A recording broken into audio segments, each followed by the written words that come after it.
Welcome to Being Curious podcast show with Counselling Reflections, a podcast where we dive deep into the human experience, uncovering stories of resilience and triumph. We are proudly supported by Moskin, a UK-based skincare line infused with sea moss. Good morning, Simon Hudson. I just want to thank you for agreeing to speak to me. Our podcast is called Being Curious with Counselling Reflections, and it's a journey. I think it's just about a journey of where you're at today and how you got to be the man you are now. What would you want us to know about you to start off with? Where did you start? Where did I start? Well, I started in 1964 when I was born. And this is a big anniversary year for me because obviously that makes me 60 now. And I think the foundation for me really was growing up in the Black church.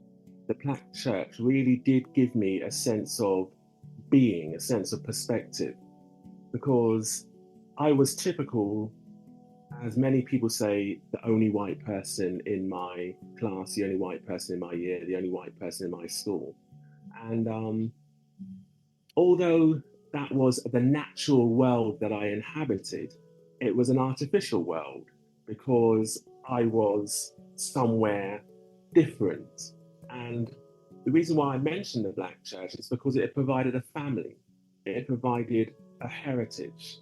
Now, there were lots of flaws and lots of question marks over the Black church, but as far as giving me that foundation, it was vital, it was essential.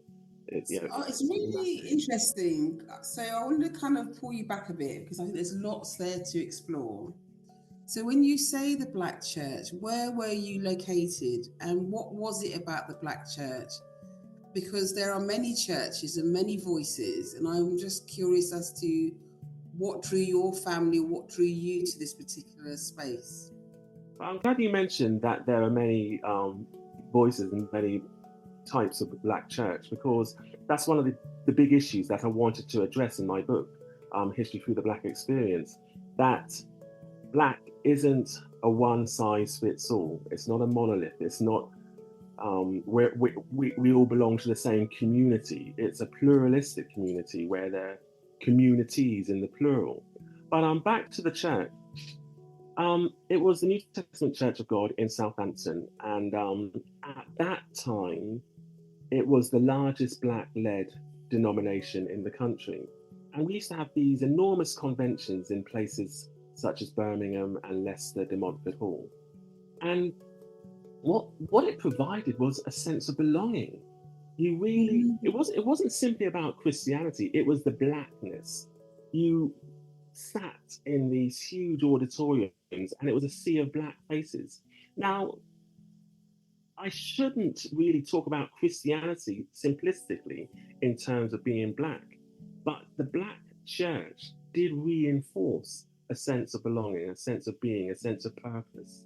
And you were allowed to be yourself. So in the wider general world that one inhabited, people were asking questions about your hair. I had and I still do have the afro. But people were asking questions about, well, who are you? And the general world was, do we belong? Do we fit in? Or are we continuously being othered? And with the Black church, those questions didn't arise. You were just part it's of the really interesting. I'm listening to you. I'm getting quite excited actually. I'm listening to you, and it feels like a story that I know, not necessarily in terms of the Black church, but my family went to church, and so that kind of sense of belonging. But I'm also curious about being in Southampton. And for me, my connection with Southampton, I think in memory, is lots of incensions either in Southampton or High Wycombe. Yes, So I kind of connect with that side of the storytelling that you're doing, but also the fact that that's your life, the fact that you say that you have an afro and it's natural and people want to kind of touch your hair, and you being in a space that feels safe? Because other spaces in the UK, I assume, wouldn't feel so safe. Is it the Black church, or was it also your family's participation in the Black church? It was both. It was both. And it's important, that idea of feeling safe, because growing up in the late 60s and early 70s, it was problematic.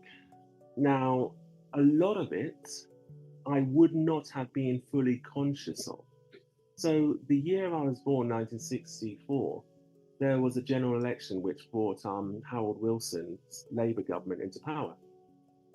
And in 1964, the Smethwick area in the Midlands, and they had a very infamous slogan: "If you want a nigger for a neighbour, vote Labour."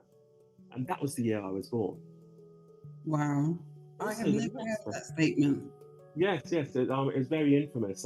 He didn't win the seat. The Conservative candidate didn't win the seat. The seat was won by Labour. And so that was something to be grateful for. But the next day, following my birth, Muhammad Ali became heavyweight champion of the world, back then as Cassius Clay.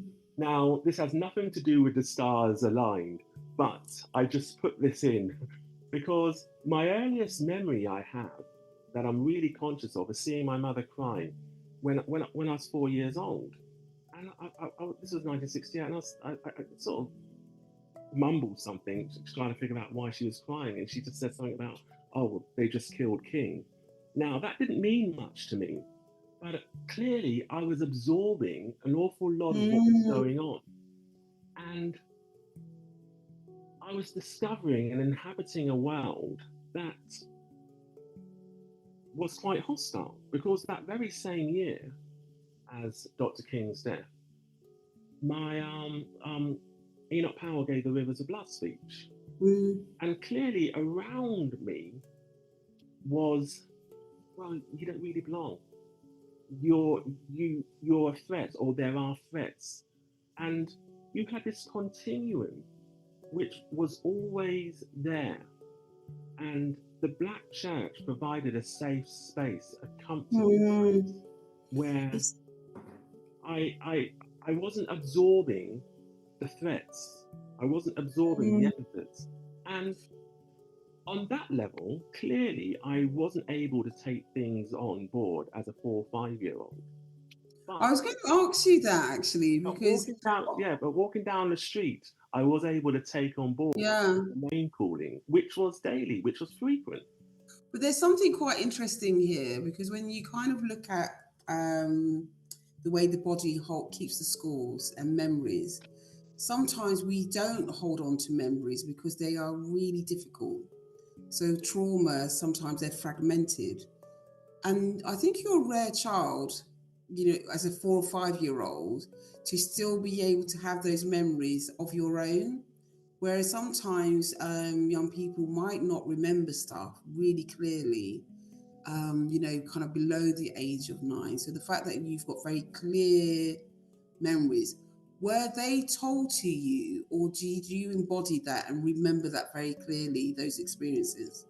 No, I embodied it, because fast forward, and it's not that far forward, age 10, I wrote 2 of Martin Luther King's speeches with a paintbrush on my wall.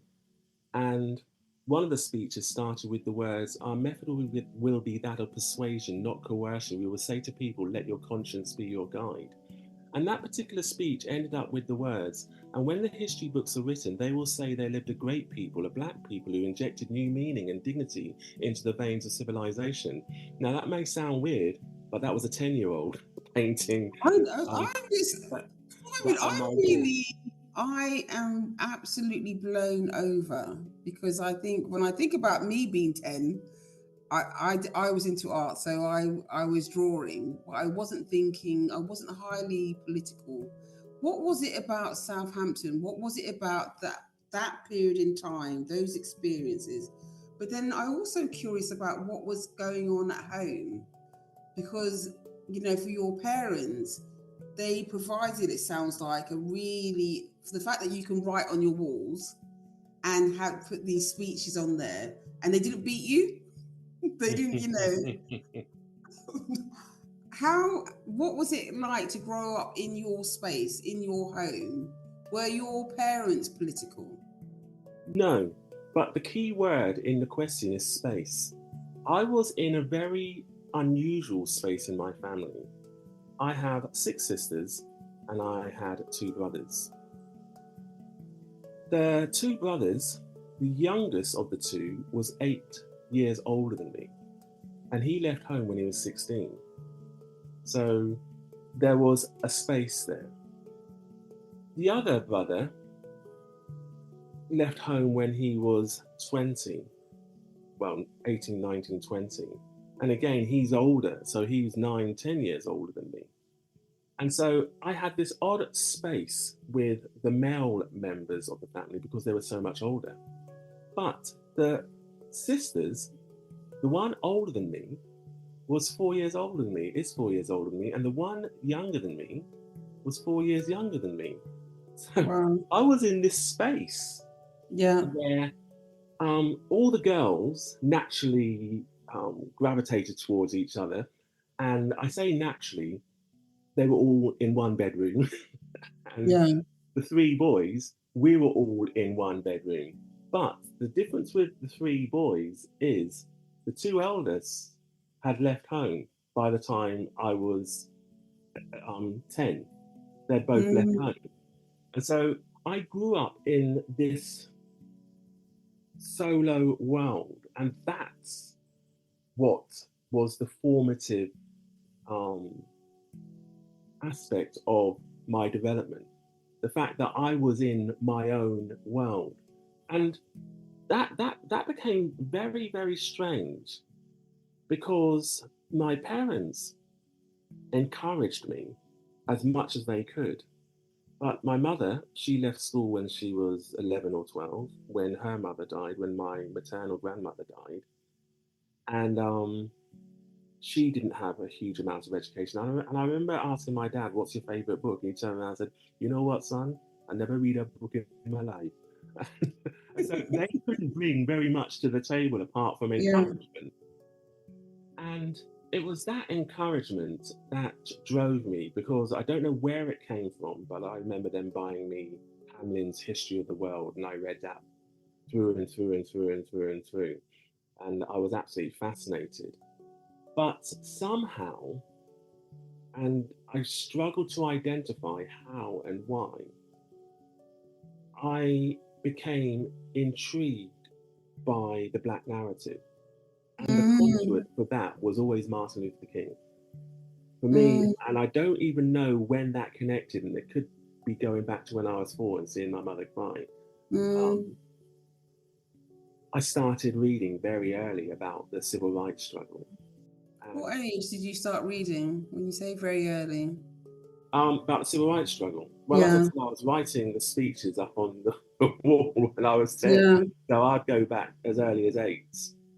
To having some idea as to who this man was and why he was so important. Was you self-taught? Because usually by the age of 10, you can then kind of self-direct your learning, can't you? But the fact that it sounds to me you were quite early and quite advanced, even as an 8-year-old, to be able to read, process, understand, and maybe kind of talk about these things that you're reading and understanding. Interesting that you say that, because the whole idea of understanding and processing it, that was quite a laborious. So I look back at something like Steve Biko's I Write What I Like. I had to read it a year after I initially read it. I had to read it again because I wasn't able to take on board everything that he was saying. Or W.E.B. Du Bois's Souls of Black Folk. I read it and I thought this book's brilliant, but I didn't fully understand it. So yeah, that concept of teaching myself was there, but it also caused certain problems because I wasn't able to always adequately navigate what I was looking at or make sense of what was there. And then how did you deal with the dichotomy of being in Southampton, having an awareness of self and others from a Black perspective and lens, and the civil rights, going to school, I assume, going to college, going to university? How did you navigate those spaces at a time of racialization, separation, togetherness, identity, all kind of merging in a space where maybe outside the Black church there might have not been many voices, or were there for you? No, there weren't. And I paid the price for that. And I go back to the Black church because what happened, I wanted to challenge an awful lot of what were the norms within the Black community, within the Black church. And it was exciting, it was brilliant, it was emotional, but it wasn't very reflective. It wasn't very academic. It wasn't very spiritual. And I challenged an awful lot of that, questioning a lot of the tradition that they just took on board and ran with. Like what? What were the things that at the time did they take on board and weren't Something reflective? like it was a cardinal sin for women to go to church without having a hat on. And I was thinking, Yeah. is that really as sinful as you're making out? They weren't allowed to do anything with their hair. They weren't allowed to wear makeup. Our particular church, they weren't allowed to wear any jewelry.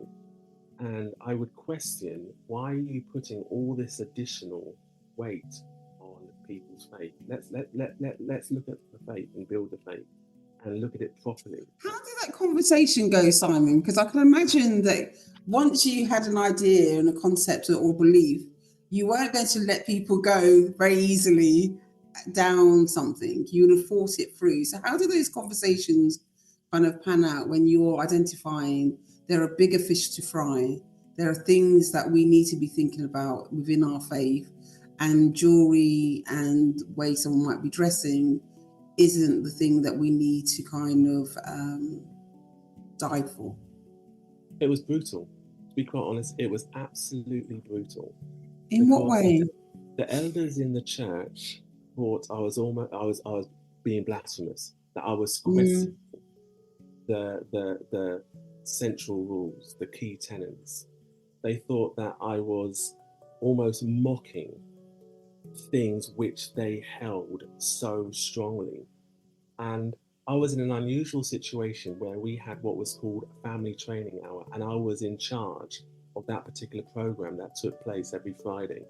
And it was vibrant, it was lively. They gave me an awful lot of respect putting me in charge of this particular service at the church. But I raised a lot of questions and wanted to ask individuals the whys, the hows, the whens, and the whats. And they just wanted to take it on board as, no, it just is. And I said, but why is it just? They didn't take the questioning lightly. And I recall this particular service was held in the church hall, and I was only 14, 15, and I would go into the main church through the connecting doors and go right to the back of the balcony and just sit down and cry, because they were attacking me so much. And at that moment, I needed someone to hold my hand as opposed to trying to navigate and make. Simon, what did mum and dad feel like? Because there you are, and maybe your siblings accepted the word.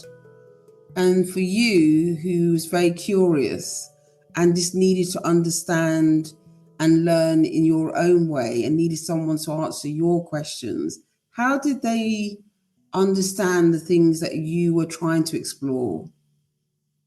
I don't think they did. I don't think they were aware. And it was only later in life, when I had the conversations with them, that they were quite surprised. So, for instance, that incident about me going several times into the darkness of the church and going to the back of the balcony, I don't think people were aware of that until I reached the age of 40. My siblings and my parents. And What also made you keep it to yourself, or what was it about? because trying to explain it created another struggle, because they would question, well, why do you know? What is about you that makes you think you know better? You know, and they would have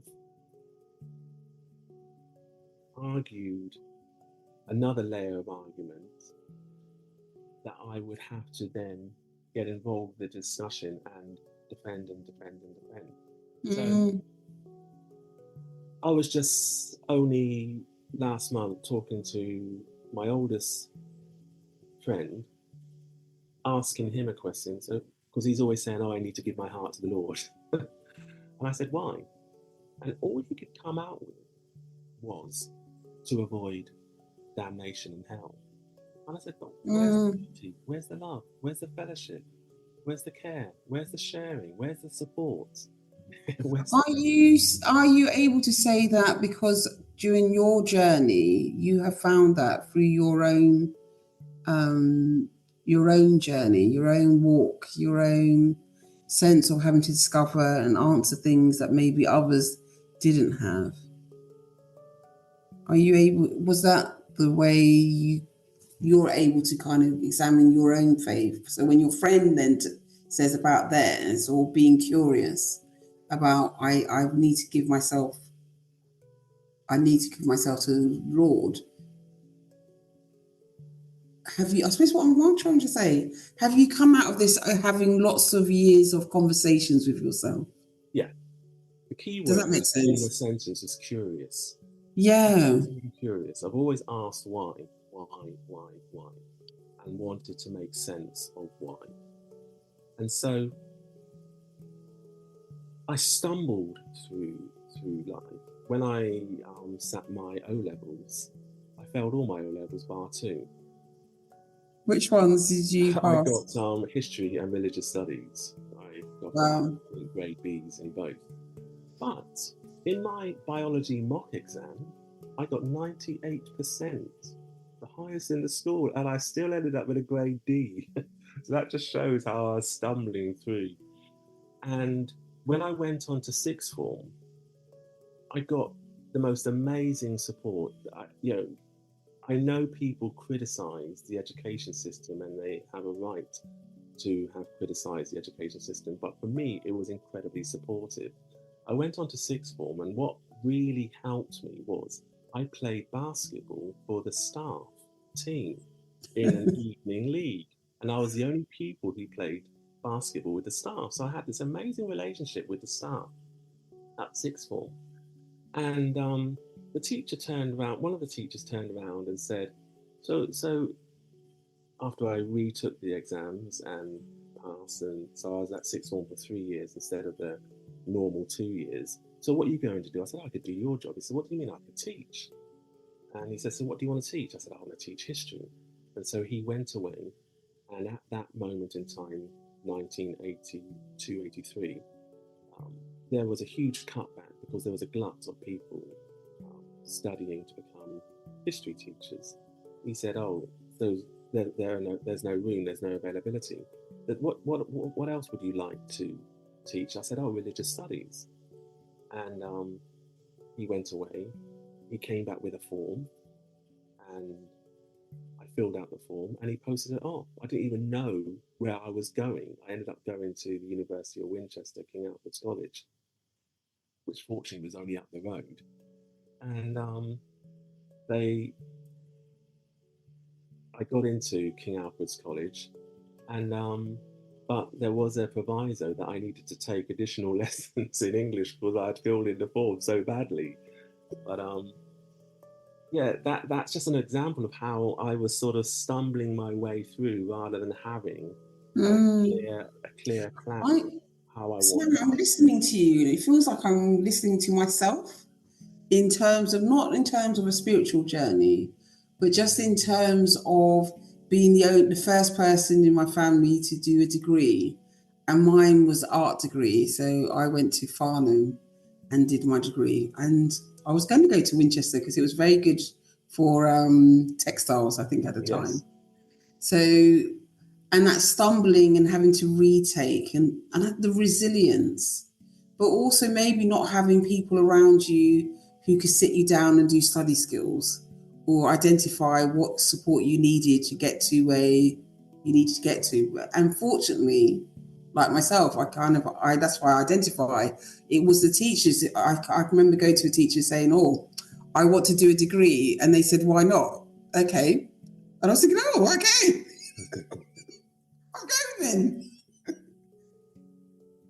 But there's something about you though, in terms of resilience, because a lot of people really don't bounce back well from failure.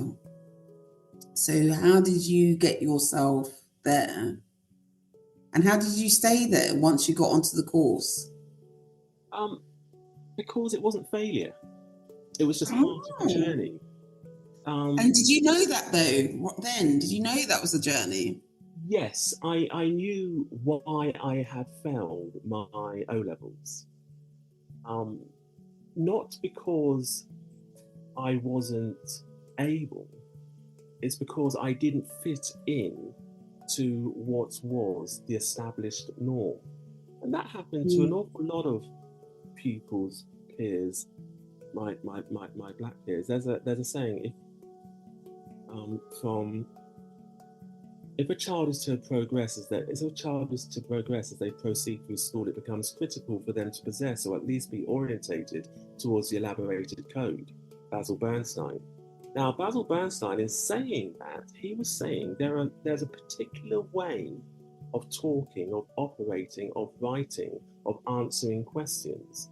And for me, I knew very early on that I didn't have that particular way about me, and part of that was cultural. And so I didn't. What was it about? You said part of that is cultural, but in what aspects is it cultural? Well, so for instance, growing up, I put a lot of time and a lot of effort in trying to have badges of blackness and identity within and about me. And some of that would be speaking patois, Jamaican patois. And you can't translate that Jamaican patois into an authentic essay when you're looking at Shakespeare. And so what happens is the more you develop that sort of patois, the less chance you have of being able to authenticate Jane Austen, because it's just another thing, a barrier. And if you spend too much time, and that's just an example, too much time feeding that side, something's got to give. So there's something about actually the way that possibly in a Caribbean household, if young people are growing where they're not exposed to the broader sense of language, and just look at kind of language in terms of regional, whether it's from St. Vincent or Jamaica or Barbados, when it then comes to kind of writing assignments or answering questions in a particular way, we're unable, not that we can't do it, we just don't have those skills. No one's taught us how to do that. It's not, it's just that little bit more difficult. It's just another barrier. And the reason why it's a barrier is because we still believe we're speaking English. Whereas if we were speaking French or German or Swahili or Urdu, we would know that we have to make the adjustment. But I think I came across a Jamaican dictionary, and it was based on African verbs and then English. And so the language that the Creole patois that we speak is shortened because it's based on African verbs. And so that made sense to me, but I only read that kind of later as to why it's not present or why we don't write in the way. But also, I think there's something about oral traditions, I wonder, or my hypothesis is, in terms of it's something that I've been talking about quite a lot with friends and family and a whole range of people. The nature of, in my particular case, Jamaican patois. I was in court, and this guy, he refused to give a breath test, an alcohol-related breath test on the side of the road. And when we were in court, he turned around and said, because he had a particular medical reason why he couldn't give the breath test, but he refused to divulge that medical reason. And in court, he said, "It's why we want to tell people my personal business for. Me not want to tell people my personal business. Why me want to share my personal business? It have nothing to do with them." And you realise that his behaviour was being directed by the nature of the language. And so you realised, but maybe your white peers didn't? No, they didn't. And strangely enough, this was in the Crown Court, this particular case, and I was sat beside a white female judge, and she must have only been in her early 40s. She said, "I just can't understand a word he's saying," and so I had to interpret. And but it wasn't the accent she couldn't follow; it was the logic. Yeah. Because he turned things upside down. I am so with you. I used to work with social services and take parents to court as part of the care proceedings and support them through the care proceedings. And one, I think it was a barrister was questioning a woman who's looking after a child to say basically that the mum didn't come back on time. And so the lady said, "Oh, she says she'll soon come." And they would, what soon come means, like 2 minutes. And they couldn't get their head around the idea of soon come, that soon come could be 2 minutes or 2 hours.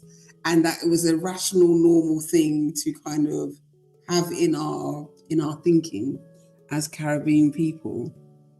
And I think I had to speak to her barrister to say, "Look, you need to kind of have a conversation here about what this lady is saying."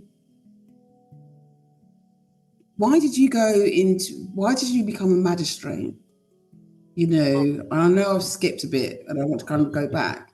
What led you there? Again, I stumbled into it, and it wasn't for the best of reasons. As a teacher, in simple terms, was flying. Life was great for me as a teacher, and I loved teaching, but I wanted something else. I wanted new experiences, and it just seemed an amazing world to enter, especially as he didn't have to go through law school. He didn't have to have the required education and legal learning. And so I became it because I wanted a little bit more stimulation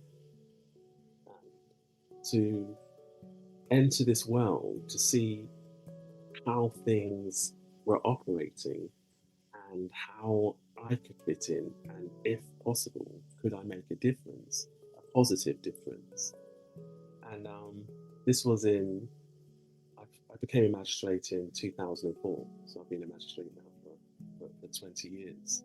Wow. And when I started in what I call a provincial magistrates court, which was in Sutton, but it wasn't in Sutton, just outside of Croydon, Sutton, London. It was in a place called Wallington, and a tiny sort of place between Sutton and Croydon. And life was very different there. But then I moved on to sit in Camberwell, which is very vibrant, and you saw everything under the sun, as well as sitting in Croydon. And I was amazed when I first sat at how open my colleagues were. because I expected there to be prejudice. And if someone turned up in a string vest, they will say, you know, why you got a shirt and tie on, a suit on, etc. But no, I was really fortunate that my colleagues treated the job sensibly, and they were fairly fair and they were honest. And that continued when I went on to sit in Camberwell and in Croydon. And maybe I've been fortunate. Maybe I've been really. I'm smiling at you, so sorry, because I'm thinking in terms of when to listen to your experiences, I feel very humbled and privileged that you've had those experiences. Because on the other side, you know, for young people and Black men going through the court systems, overrepresentation, those experiences are not there. So so my own narrative would have been quite biased, and I'm listening to you because I feel like you've corrected years of experiences just by your presence in the system. It's strange because I can actually turn around and give you a whole range of negative experiences that I've had. So we were talking about King Alfred's College in Winchester. In my second year, after being in the halls of residence and sharing accommodation with who was then my roommate, he then found accommodation. And on the Sunday, just before we were to start, on the Monday, I knocked on the door, all excited, and the landlord opened the door, very polite, smile on his face, and he turned around and said, "Look, I'm really sorry. I didn't realise you were Black. I'll give you till the end of the week to find somewhere else, to find an alternative place to reside." Going back, I started work at St. Sports Shop for the Southampton Football Club. And I was 14 years old. And there was a football match, Man United versus Southampton. We'd finished our day at the shop and we were making our way home. I say we, I was working with a colleague and a female colleague, a white female colleague. And we couldn't cross the road because there were literally hundreds, thousands of Man United fans making their way back to the train station in Southampton. And there was a thin line of police officers making sure that they were making their way without causing any trouble. One of them saw me and started shouting, and I'm going to use the words, "Nigger, nigger, kill the dirty nigger."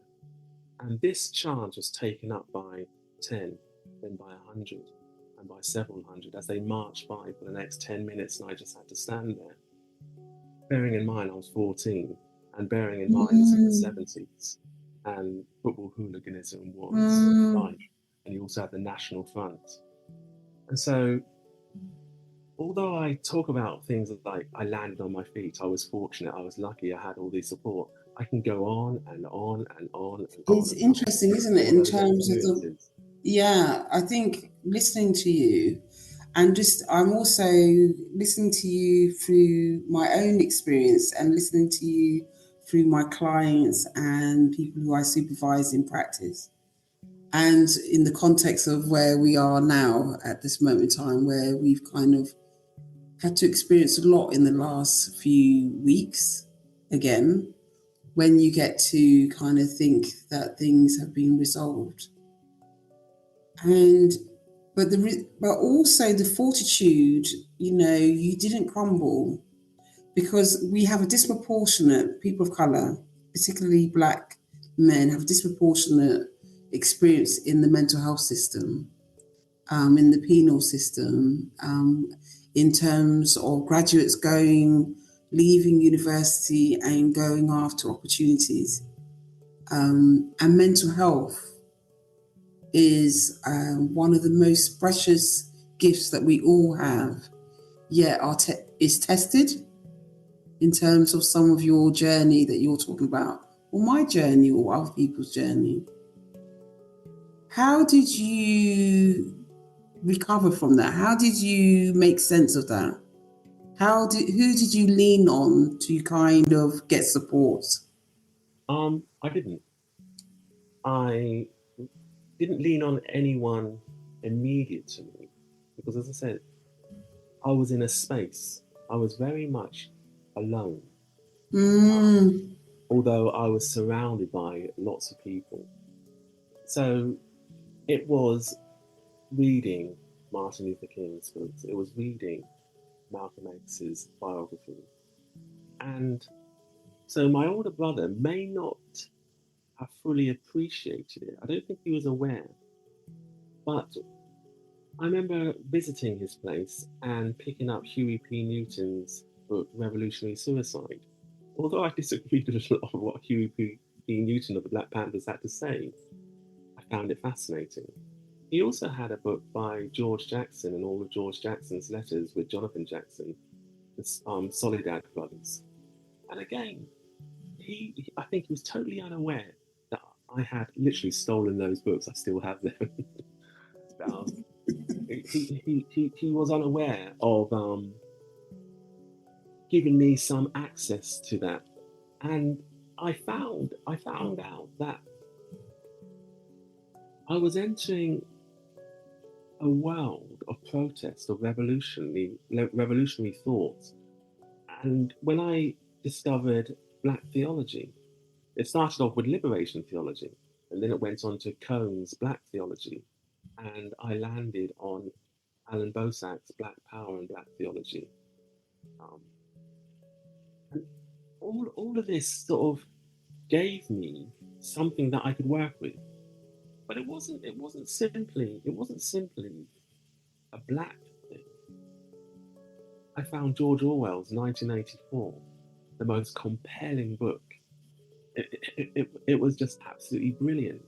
And what was happening was it was a thought process to question things, to challenge things, to make sense of things, and to utilize those things. And that's one of the reasons why I wrote the book that I wrote, because I wanted people to know that there weren't just 1 or 2, 10 or 20 or a couple of hundred individuals out there. There were literally thousands of people out there who had the most amazing experiences, things to say, that had done the most brilliant things and had overcome incredible struggles, and like they had drunk their Red Bull and started to grow wings and fly. And I like that. One of the things that worked for me was slavery, because there are something like close to 40 slave narratives, and some of these individuals became giants, and they were really powerful role models. And I could understand why people didn't want to hear about that period of the transatlantic slave trade and all its brutality. But there was something in those slave narratives that said, and still we rise. You can do this to us, and you have done this to us, but we retained our dignity. And we've been able to rise above it, and our wings have been slightly clipped, but we've bound them up, and we've shown that there are ways to do things rather than, I am listening to you, and I am thinking, one, that you need to send us a book list so that we can all participate. So I would really appreciate that. But the other thing I kind of listen to you, for you to be able to publish, I can see where your journey is, but I'm just curious about, when did you start writing? What made you write? What made you want to have your voice published? And why that kind of area of work, of ideas? What was you trying to process? I saw a vacuum. I saw a space. That space, and Black History Month was part of that space. What year? This is when I retired. Okay. So we're talking about 6 years ago. And I produced a calendar. And on the calendar, over the 366 days, there are about 500 events listed. And people turned around and said, right, we love the calendar, we think it's really attractive, but know the stories behind those headlines. And the point that I was trying to show, what I was trying to prove, what I was trying to elaborate on was not only can we go beyond Black History Month, we can go beyond Martin Luther King, we can go beyond Mary Seacole, we can go beyond Marcus Garvey, we can go beyond the same old, same old, same old. There are masses of people out there that you can build on top of the Rosa Parks, and you can build on top of the Thurgood Marshalls and all these other individuals. And I wanted to normalize our narrative in the same way that, say, the European or the white narrative has been normalized. So no one thinks twice about talking about Churchill and then going about Napoleon and then talking about Hitler and then going to Abraham Lincoln. You know, no one thinks twice about talking about white explorers and white inventors, etc. And I had seen that when people had written about such characters of colour, they kept going round and round in circles. And in what way? Because it's interesting. Is it something to do with being here in the UK, being in England, so if you look, the 20th century was very much the American century, that dominated the Black narrative. And I asked the question, but outside of Africa, Brazil has the largest Black population, and we don't go really beyond Pele. So who are the movers and shakers of colour in Brazil? And that's what I wanted to look at. The Aborigines of Australia identify as Black. Where are their elders and their leaders? Where's their wisdom? Where are their stories? South Africa dominated a lot of the African narrative. No one talks about Togo and Sylvanus Olympio and how he gained independence for their country. And you realise that we had this very shallow pool. And I'm thinking, why do we have this shallow pool when there's so much? Why are we not talking about Brazil? Why are we not talking about Togo? It's interesting, isn't it? From a Pan-Africanist point of view, my partner is Nigerian, and so when I listen to him talk about history and the way that he talks about being Yoruba and cultural and the storytelling, it just blows my mind, even though I thought I did a lot of Black history on my own. I went to uni, I was a textile designer, and they wanted me to do botanical flowers, and I did beautiful silk banners that had quotes on, that kind of represented who I was at that time and in that space. And then listen to the stories from a continent, from a location, knowing my DNA is a really powerful way of understanding self. So I really can connect, but I do not know those stories. All the things that you're saying, if you hadn't written them, I don't know, and I haven't read it yet, but I don't know all the stories. I do know a lot about Black American radical race theory. I know enough of probably the UK, but you're right. There is so much out there that is unsaid. But it's, as Maya Angelou spoke about, the heroes and the sheroes. I don't know if you know Diane Nash. No. Right, Diane Nash is still alive, and she participated in the freedom rides in America in the very early 60s. Kennedy was president, and he was receiving daily information that these freedom rides on the Greyhound buses and other buses were going to be attacked and were going to be bombed. He knew that there were going to be deaths. And so he was saying, how can we stop this? How can we stop this? So he sent his right-hand man down to visit Diane Nash, who at that time couldn't have been any more than 20, 21, 19, 20, or 19, 20 or 21, not the year, the age. And this guy was tearing his hair out saying, do you not have any idea what you're getting yourself into? And she calmly turned around and said, yes, we do. Because yesterday we all wrote our last will and testament, and we all said goodbye to our parents, knowing that we may never see them again. And it's powerful, powerful stories like that, which I think, how is it people don't know Diane Nash and everything that she went through? It's a bit like Claudette Colvin, who went through challenging the bus seating system a few months before Rosa Parks.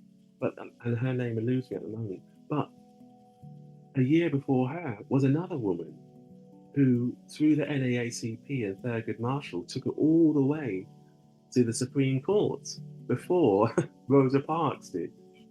And you realise that there were just so many inspirational and powerful and dignified stories, role models. And it's not just about struggle, it's about the scientists, it's about the inventors, it's about the explorers. And I found that the narrative was too narrow. I wanted it to make it every single day. Why has it been narrow? I don't know if why is the right. What's made it narrow? Why have we been selective in our storytelling?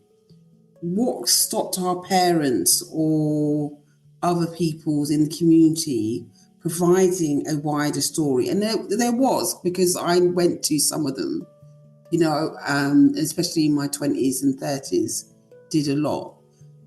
But why was it so narrow? What was it about that one lane of storytelling that we had, as opposed to the thing that you're talking about, having a much more, a broader, holistic, global sense of experiences through other people's lives? Right. So many factors. You could go all the way back to colonialism and empire and divide and rule. Okay, that could be a very simplistic idea.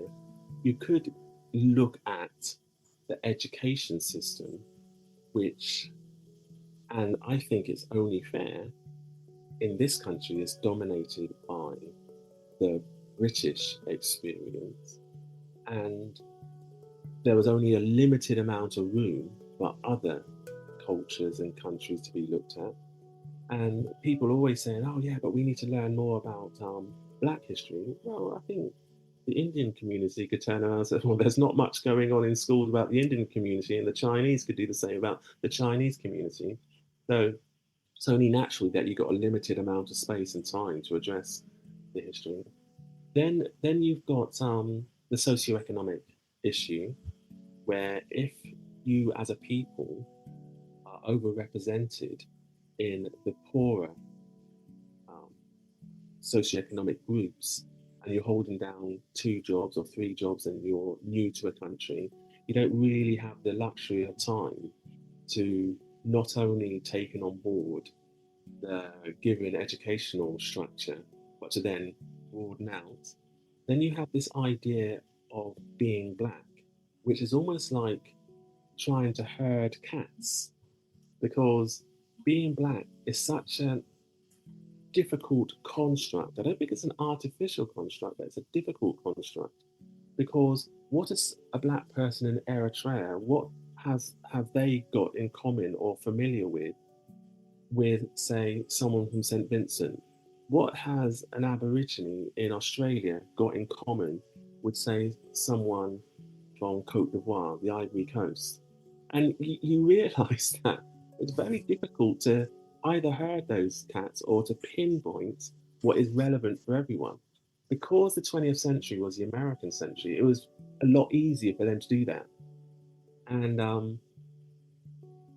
you then have other issues, such as when slavery was abolished in Brazil, they burnt all their records, because they didn't want any comeback post-slavery.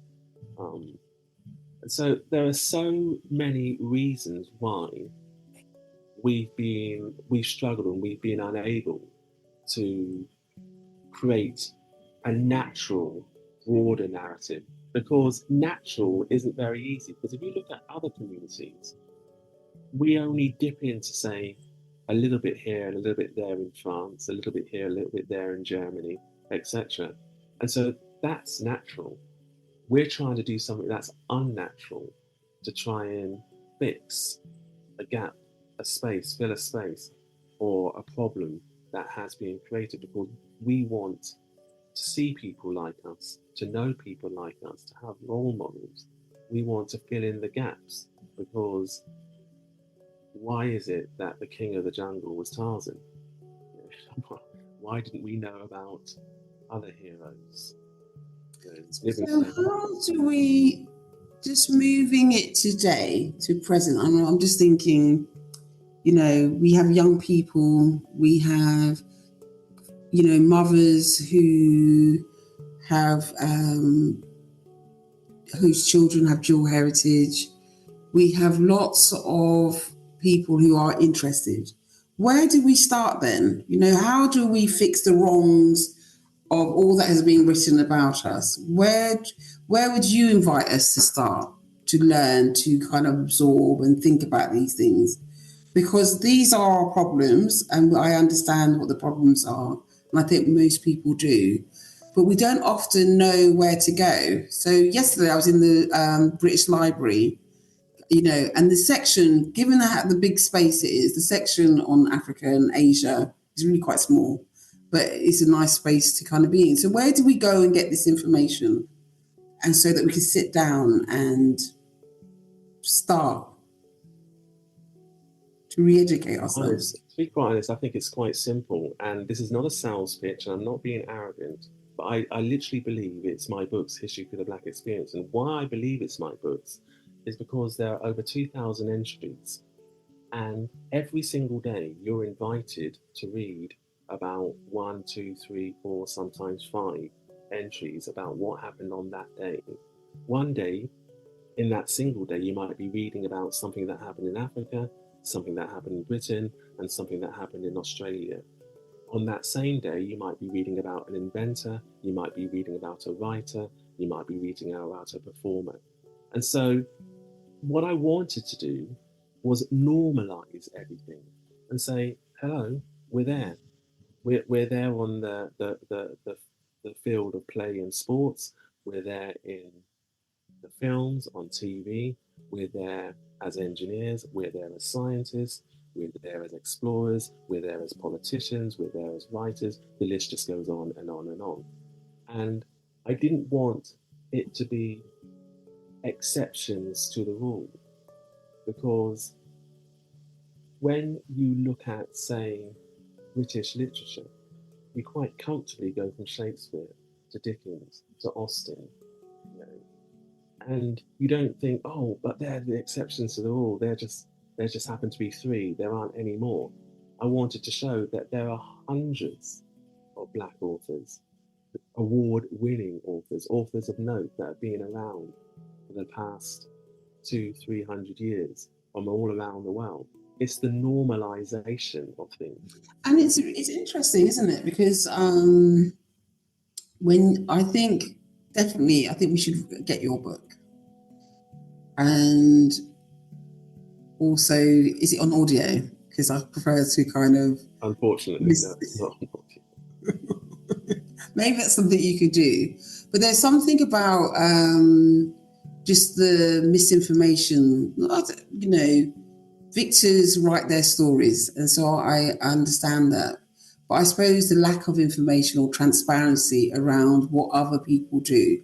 And I'm listening to you also, and what reminds me of the algorithms of Google or ChatGPT, when I've asked them who are, list all the authors or list all the great writings. And often it will come up as very centralized, American, Europe, and not even probably Eastern Europe, just very specific areas, because of the way that the algorithm is kind of run, even to look for research, and if you tapped in Google, it will send you in a very particular directory. And young people are impatient, aren't they? That everything's on Instagram, TikTok, and they don't want to read, or they do want to read, but they don't know, where to get the source. Well, that's one of the reasons why I wrote the book as I did. So you only have to read what happened on that day. Yeah. And, any one day is usually no more than 4, 5 sides of A4. The books are sort of A4, dinner table, coffee table, book size. So I know that, and what I've done to try and address that is very often, if there's a documentary, I point them to a documentary or a film. If there's an autobiography or a specialist biography that's being written about that particular person or about that particular event, I point them in that direction. And often I point them to other sites where they can get further information. So I recognize that you have the algorithms and that people want very quick, easy answers, but that then becomes part of the problem, because you Really, in what way? It's part misinformation, part disinformation, it's part not enough information. And especially online, a lot of the information is cut and paste. And so if you have something that was common knowledge, people then cut and paste it. An example would be Muhammad Ali, as Cassius Clay wins his gold medal, goes back to America, faces an awful lot of prejudice, an awful lot of racism, and in disgust, the story goes he threw his gold medal away. Now that story just became part of the narrative. It's not true. He just happened to lose it. He lost it. It fell out. He was at a bridge by the river and it fell into the river by accident. And what starts happening is that narrative becomes tainted because people want very quick, stimulating, interesting answers rather than finding out, wait a minute, the devil literally is in the detail, and the detail is incredibly important. Because do you think that's intentional? Because young people didn't design the internet, didn't design, high speed information. They didn't design the phones that make it quite addictive, so you can swipe. A lot of why we are here is not because young people kind of designed it, but they definitely are the users of it. And then when we then look at actually how do we get our source, that, it requires a bit of interest and research. Yeah. And I think it goes back to what you were saying about if you've got 3 jobs and if you've got this going on in your life, do you have the capacity to kind of want to, or do you have the desire? Or are you just living your best life in the moment? Yeah, and that's the problem. So I mentioned previously earlier, curiosity. Now, curiosity has to be harnessed. And what's happened with the modern world that we inhabit is people want very quick, easy fixes. And that's where you had the foolish riots that we had very recently. They weren't interested in the actual underlying issues that needed to be addressed. They were just drawn into something that looked as if there may be an answer there. And if you look at what was the rise of Ask Alexa a question, etc., a lot of people ask the question, but they don't know the research that goes behind. How do you get to that answer? And it's almost as if we're de-skilling people as they think, oh, I've got the answer. So I was having a conversation with my sister and I said the swan-tailed Swiss, something like that, is the fastest bird in the world. And she got on her phone and asked the question, what's the fastest bird in the world? And they said it was some bird of prey. And I said, no, you're talking about a bird of prey that is diving, not flying. And so as it's diving, it may go certain kilometers per hour, certain miles per hour, but it's not flying. the real answer to the question is, which is the fastest bird when it comes to flying? And it's that sort of distortion of information. Is it distortion, or is it about how we hear and perceive and listen to things? Because I work with couples and individuals, and sometimes we're not curious enough to ask. We might have questions, but sometimes we all listen differently, and we might not necessarily always be curious. We might always privilege our own ideas about things.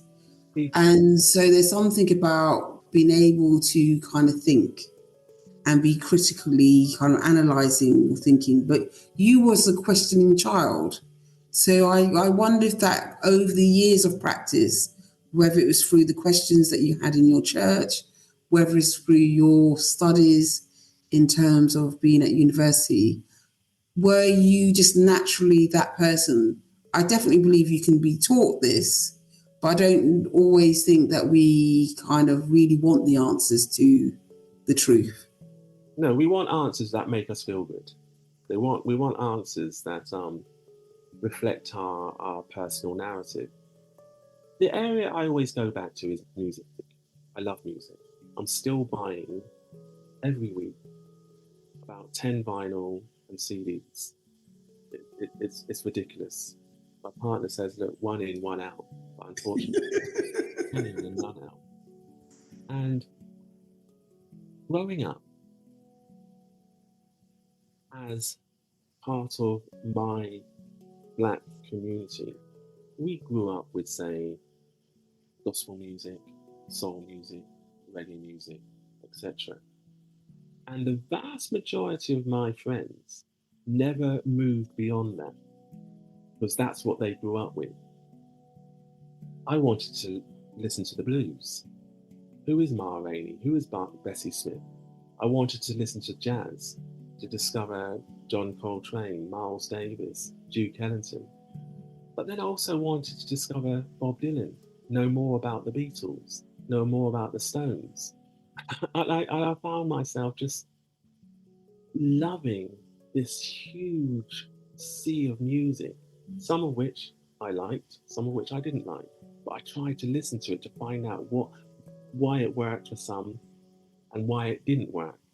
And so I can understand when people come to Bob Dylan and think, he can't sing, he's nothing like Marvin Gaye, he can't dance like Michael Jackson, why do people like him?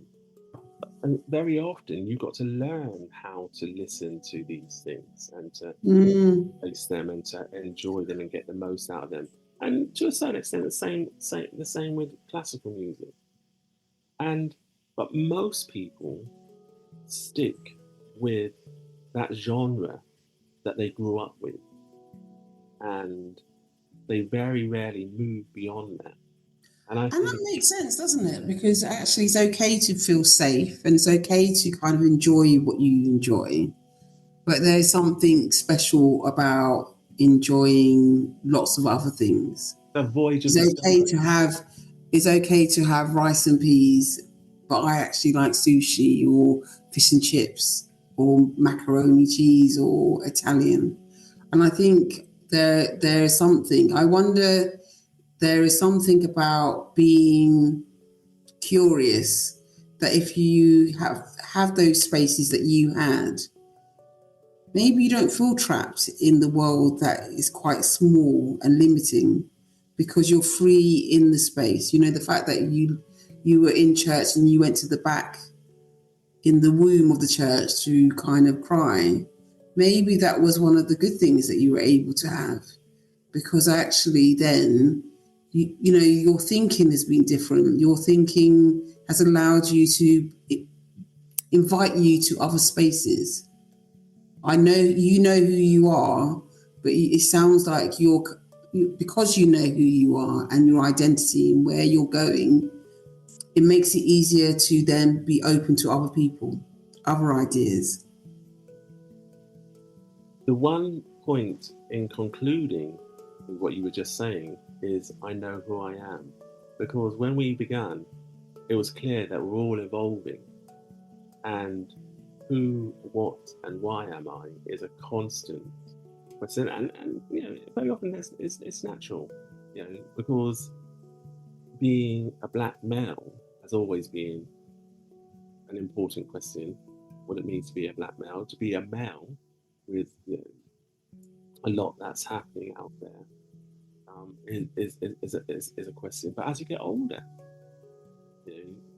I speak about retirement. I speak that this is my 60th year, etc. I still got my afro, but you think something as simple as losing your hair and going bald. And so I might leave you with this sort of curiosity, as it were. I speak to a lot of people and I say, there's a lot of prejudice, there's a lot of racism, there are lots of isms out there, sexism. But look at as many really successful long-term musicians, white male musicians, whether it's Cliff Richards, whether it's Rod Stewart, Paul McCartney, Elton John, even Oasis, who have reformed, Paul Weller, and they all have one thing in common, and that is they all still have their hair. Once a singer of note begins to lose their hair, their star starts to fade. It's not because they can't sing that well or they're not producing good material, their star starts to fade. And it's a very odd phenomena that I put out there. Phil Collins? He's singing on the hair. And look at how his star started to fade. Not just his health, but his star started to fade.